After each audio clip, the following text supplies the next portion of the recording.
بسم اللہ الرحمن الرحیم۔ السلام علیکم۔ واقعہ ہمارے ملک کے صوبہ سندھ کا ہے۔ ایک 40 سالہ نوجوان کا تعلق ہندو گھرانے سے تھا۔ اس کو کینسر کا مرض لاحق ہوا۔ ڈاکٹروں نے لاعلاج کہہ کر زندگی خوشی سے گزارنے کا مشورہ دیا اور کہا کہ اب آپ زیادہ سے زیادہ ایک ماں کے مہمان ہو۔ وہ ہارے ہوئے جواری کی طرح اپنے کمرے میں داخل ہوا اور بیڈ پر لیٹ گیا کہ اب میں کچھ ہی لمحوں کا مہمان انسان ہوں۔ بیوی اس کے ساتھ پیار محبت کی باتیں کرنے لگی، لیکن میاں کی عدم دلچسپی بھانپ گئی۔ اصرار کرنے پر شوہر نے بتایا کہ اس کو بلڈ کینسر ہے جو آخری سٹیج پر ہے۔ بیوی نے یہ سنا تو مسکرا کر بولی، آپ ایسے ہی پریشان ہو رہے ہیں، بلڈ کینسر بھی کوئی بیماری ہوتی ہے بھلا؟ میں آپ کو ایک ایسی چیز پلا سکتی ہوں جس کے پینے سے آپ مکمل طور پر صحت یاب ہو سکتے ہیں، لیکن میرے ساتھ ایک وعدہ کرنا ہوگا۔ آپ جب بھی صحت یاب ہوں گے تو جو میں کہوں گی وہ آپ کو کرنا پڑے گا، چاہے آپ کی رضا ہو یا نہ ہو۔ بولیں آپ تیار ہیں؟ شوہر حیران ہوا کہ جس بیماری کا علاج دنیا کے کسی ڈاکٹر کے پاس نہیں، اس کا علاج میری بیوی کے پاس کہاں سے آ گیا؟ اس کے ہاتھ کون سا اعلیٰ دین کا چراغ لگ گیا؟ شوہر نے نہ چاہتے ہوئے وعدہ کیا۔ بیوی نے کہا ٹھیک ہے، آپ یہیں ٹھہرے، میں ابھی آئی۔ کچھ لمحے بعد اس کی بیوی آئی تو اس کے ساتھ ایک جگ تھا۔ اس نے کرسی پر بیٹھ کر شوہر کو کہا کہ آپ کو جب بھی پیاس لگے آپ نے یہی پانی پینا ہے، دوسرا کوئی بھی پانی نہیں پینا۔ وہ نوجوان جب بھی پیاس محسوس کرتا تو اسی جگ سے پانی پیتا اور بیوی روز اس جگ میں پانی ڈال کر بھرا کرتی۔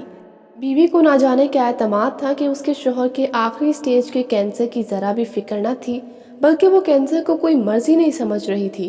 اس کے شوہر کو رہ رہ کر خیال آ رہا تھا کہ 1 مہینے بعد اس کی موت ہو جانی ہے اور اب زندہ رہنے کا کوئی چانس نہیں۔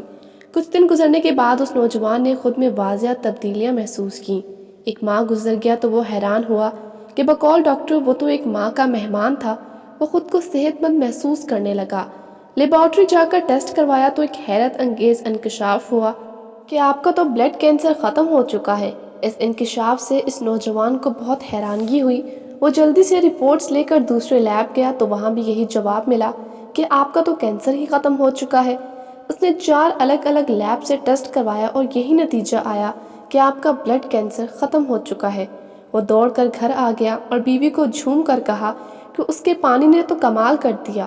وہ اس پانی پینے کے بعد خود کو مکمل طور پر صحت مند محسوس کر رہا ہے اور لیب کی رپورٹس بھی یہی کہہ رہی ہیں کہ اب آپ کا کینسر ختم ہو چکا ہے۔ اگلے روز بیوی نے میاں کو وعدہ یاد دلایا تو شوہر نے پوچھا کہ بالکل، میں ہر وعدہ پورا کروں گا، آپ بولو تو صحیح، آپ مسلمان ہو جاؤ، بیوی نے کہا۔ تو شوہر کو بجلی کا ایک جھٹکا لگا۔ مسلمان؟ تمہارا دماغ ٹھیک تو ہے؟ تم نے یہ لفظ کیسے بولا؟ تیری ہمت کیسے ہوئی مجھے مسلمان بنانے کی؟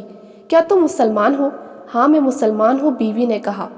لیکن مجھے تو بتایا گیا تھا کہ تم ہندو ہو، تمہارا تو پورا خاندان ہندو ہے، پھر تم کیسے مسلمان ہوئی؟ شوہر نے کہا پہلے آپ وعدہ پورا کریں گے، اگر وعدہ پورا کریں گے تو سب بتا دوں گی، ورنہ نہیں بتا سکتی۔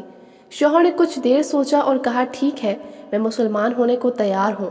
اس کے شوہر نے غسل کیا، بیوی نے پاس بٹھایا اور کہا کہیے کہ اشہد اللہ الہ الا اللہ و اشہد ان محمد رسول اللہ، اور یوں اس نوجوان نے اسلام قبول کیا۔ بیوی نے کہا جب میں چھوٹی تھی تو اسکول جایا کرتی تھی تو اس وقت میری کلاس فیلو تھی جو کہ مسلمان تھی۔ ہم دونوں میں دوستی بہت گہری تھی۔ اسکول کے بعد میں اس کے گھر جاتی تھی، دونوں مل کر اسکول کا کام کرتے۔ وہ روزانہ قرآن پاک کی تلاوت کرتی تو میں بھی پاس بیٹھ جاتی۔ قرآن آہستہ آہستہ میرے دل میں اترنے لگا۔ یوں ایک دن قرآن دل میں اترا کہ میں 15 سال کی عمر میں چوری چھپکے سے مسلمان ہوئی۔ میں مسلمان ہو کر خود کے اندر سکون محسوس کرنے لگی۔ قرآن پڑھے بنا چین نہیں آتا تھا۔ آپ کے ساتھ شادی ہوئی تو یہاں بھی چوری سے قرآن پڑھتی رہی۔ زندگی کے اتنے سال آپ سے اپنا ایمان اور اپنا قرآن چھپائے رکھا۔ بالآخر آپ بیمار ہو گئے اور دوائیوں نے کام نہ کیا۔ مجھے اس بات کا مکمل یقین ہے جہاں دوائیاں کام نہیں آتی وہیں اللہ کا کلام پاک کام آتا ہے، اور یہ قرآن سینے کی بیماریوں کے لیے دوا ہے۔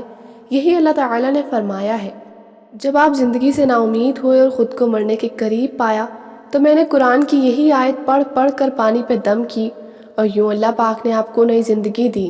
میرے دوستو، ہم تو قرآن پاک کی برکتوں سے واقف ہی نہیں۔ اگر ہمیں یقین کے ساتھ اس کی برکتوں کا علم ہو جائے تو ہم کو کہیں جانا ہی نہ پڑے، لیکن افسوس کہ ہمارا یقین کامل نہیں۔